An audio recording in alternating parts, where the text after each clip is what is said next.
Hello everyone, welcome to the Jewish Week Online. I'm your host, Aaron Herman. We had the opportunity to speak with Dr. David Ellenson and Dr. Daniel Gordis about their book about conversion at the Skirball Center for Adult Learning in New York City. Let's take a closer look. Book in particular, we deal with an Orthodox community that certainly in the diaspora deals principally, though not exclusively, with people who are parts of, in quotes, thick Jewish cultures. That is to say, persons who engage quite actively in classical study of Torah, but also classical Jewish observance. Of course, the challenge is that many poskim, many rabbis who make decisions in regard to conversion are also dealing with people where, in fact, you have a social reality where numbers of people perhaps don't share these practices or classical beliefs. The question in some measure is that a rabbi, whether in an Orthodox community or a non-Orthodox community, has to make a judgment about how best to both be faithful to the tradition on the one hand and be inclusive and bring Jews in on the other. I think one of the things that comes out of the book for contemporary Jews is to try to see the struggle that these rabbis were in between, on one hand, as Rabbi Ellenson said, the sociological realities, and on the other hand, an attempt to try to bring people into the fold while maintaining the traditions and the standards of Judaism. So if we were talking about bringing some kind of dialogue about conversion to communities today, I would want people to understand what it is that we point to in the book, that there's a tension between the reality of where people are in real life on the one hand, but the demands and the strictures of Jewish tradition on the other. And I would hope that wherever they fall, whether they're Orthodox, Conservative, Reconstructionist, Reform, some other definition of Jewishness, that they understand that there is an inherent tension between wanting on one level to be inclusive and bring somebody in, but at the same time recognizing that you're bringing them into something, and that something has certain standards. And whenever you start thinking about a book, you have a vision. I never wrote a book before, but I started with only one page.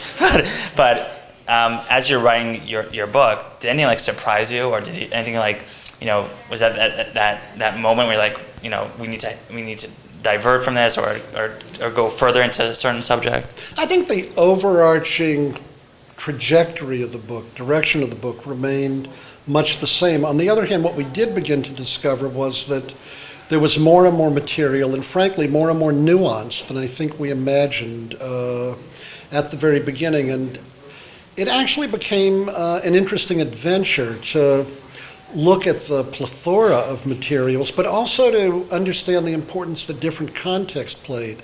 I think in some ways the most challenging chapter was a chapter on Israel, because there the rabbis who made their decisions were actually making it for a living society where the rabbis issuing the rulings actually possessed legal authority to, in effect, grant or deny citizenship to people. And in some ways that was different than in the diasporan setting in Europe, North America, where Judaism has a much more voluntaristic dimension. I think the first thing that surprised us was that we finished. It took us some 20 years to write the book, so that was an interesting surprise. Done. That's interesting. And the other thing that I think David and I would both acknowledge was surprising is that we spent, obviously not all 20 years, but we spent chunks of time over 20 years talking about this without ever actually talking about what each of us felt about what conversion policy should be in the real life world.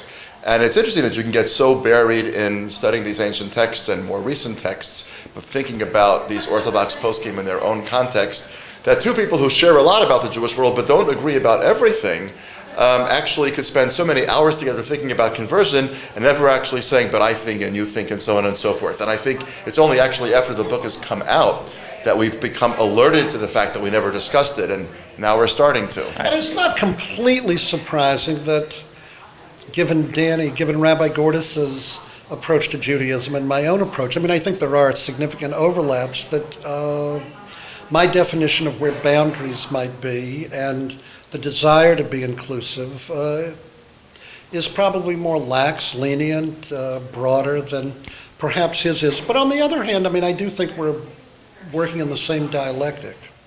And obviously, you can never gauge exactly how your readers are going to feel after they read the book. But what's your hope? What's something that you want them to take away? Well, we certainly want them to say that these are the two most brilliant and insightful authors that they've ever read on any subject. But beyond that, what I would like them to take away is two different kinds of things. On the scholarly level, to understand that what poskim, what Jewish legal arbiters are doing is more than answering legal questions, but they're actually crafting policy for Jewish communities facing unprecedented challenge and trying to navigate uncharted waters and trying to figure, what do you do if you're in Germany and the reform movement offers you options outside orthodoxy that didn't exist 25 years earlier? What do you do if you're in any part of Western Europe, the United States, where there are options of intermarriage or civil marriage that didn't used to exist? So I want these people to see that they're doing more than simply answering legal questions. They're trying to help a community find its way really in the dark.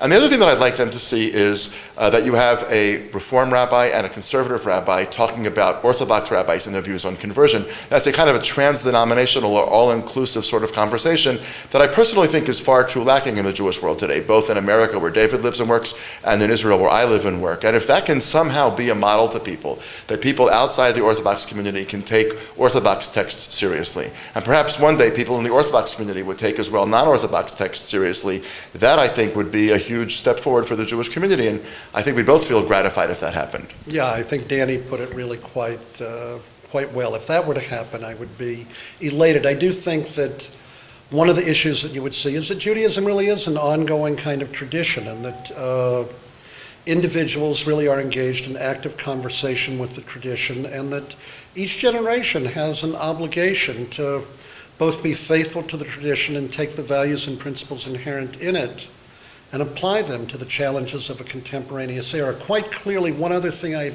believe I would like people to take from the book, and I think it's implied in what Rabbi Gordis just said, is that individuals would come to understand that while it is that true that we have looked at exclusively Orthodox rabbinical writings, that the dialectic you see here between the need to preserve Judaism and at the same time have it adapt, be nimble, be flexible in terms of constructing policy in the modern world is not confined to the Orthodox alone, that in fact the process or procedure that we point to in the book in terms of the policy making that these rabbis put forth is frankly one in which denominational leaders of all stripes who treat the tradition with integrity, it's a process in which all of us engage. This program is it's interesting. It's not just interesting, it has an opportunity to engage the Jewish community. Right. Tell us what made you want to bring these two incredible people together. Well, here we are going to enjoy a discussion by two of the greatest minds and leaders of the Jewish world. And Skerbal is a place where we want to create an environment where people who think deeply can come and express themselves, and to have an open dialogue for the Jewish community, to be able to share ideas, and to forge a Judaism which is pluralistic, open, and intelligent. And as a community organization, you have some people they have to serve. So what excites you about educating the community at large? Judaism has so much to offer. We are a religion of ideas, and what excites me is that people are coming and having a dialogue and learning and creating a Judaism which is interesting. And that's the key to the future, to continue the tradition of dialogue and a Judaism which becomes relevant as we tackle the issues that are central to Judaism and to humanity. To your Judaism, there are a lot of options in New York City, but to get that educational opportunity to see different lectures is truly unique. Tell us a little bit about the Skerbal Center. So the Skerbal Center for Adult Jewish Learning is a little bit different than some of the other Jewish education centers in New York City, in that we offer a very wide range of classes for a wide audience. You can find classes here on art, Talmud, Midrash. It really runs the gamut. And we basically offer whatever you are looking for. So whether you're looking for long-term study, a semester-long class, or just a one-night event, such as tonight's event, we have it. And whenever an organization tries to reach out to the community at large, you try to find those innovative types of programs. How do you come up with your your selection? Well, a lot of it is looking at what other people are doing and seeing what works, and also engaging with our students and our followers on various social media networks, and basically taking all that information, bringing it together, and basically putting together programs that really speak to the people that we're trying to speak to. And tonight is going to be a fantastic event. You have, really top-notch educators and leaders in the community. What are you hoping for the community to get even from tonight? Well, Dr. Ellenson and Dr. Gordis, wrote this book together on conversion and what it means to be a Jew today, and that's really what we are all about, is helping people delve into what it means to be a Jew in today's world. And people have so many different definitions of that, and so I hope that people can kind of get a better understanding of how to approach the question. It's a big question. It's a big question. I don't expect people to get an answer to that question tonight because it's a lifelong question, but I hope that people can have a better feel for how to ask the question. As you can see, Dr. David Ellenson and Dr. Daniel Gordis' new book brings new insight into the conversion process and what it means in our modern Jewish times. This is Aaron Herman, and thanks for watching.